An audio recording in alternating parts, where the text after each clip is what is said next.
আমি আপনাদেরকে আরেকটা রিকোয়েস্ট করি, তাকে একটু বলেন যে আপনি একটা ডাইরেকশন দেন নির্বাচন, সুষ্ঠু নির্বাচন প্রশাসকের মাধ্যমে। এটা উনাকে একটা ডাইরেকশন দিলে এটা খুলনা বাসী পুরো বেঁচে যাবে।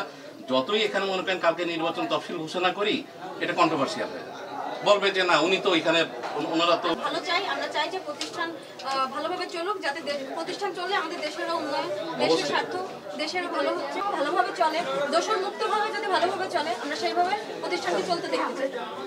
এর জন্য আপনার কাছে তাই আছেন কয়েকজন, এর জন্য আপনারা যদি একটু বলে আসতেন সবাই। না না আসছে, ওয়েলকাম, কোনো সমস্যা নেই। এখানে তো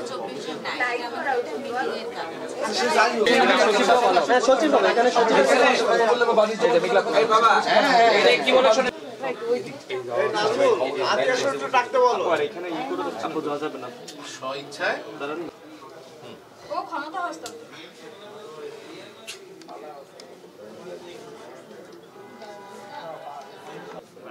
আমি চেম্বার অফ কমার্স লিমিটেড নাকি আপনাদের এটা?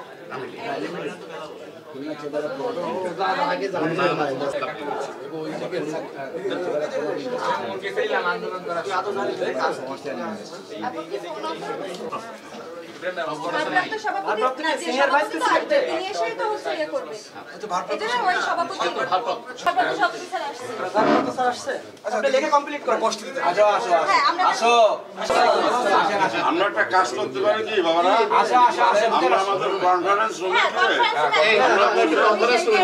কথা বলে আমরা আমাদের কনফারেন্স রুমে আমরা সুন্দরভাবে কথা বলে, ঠিক আছে?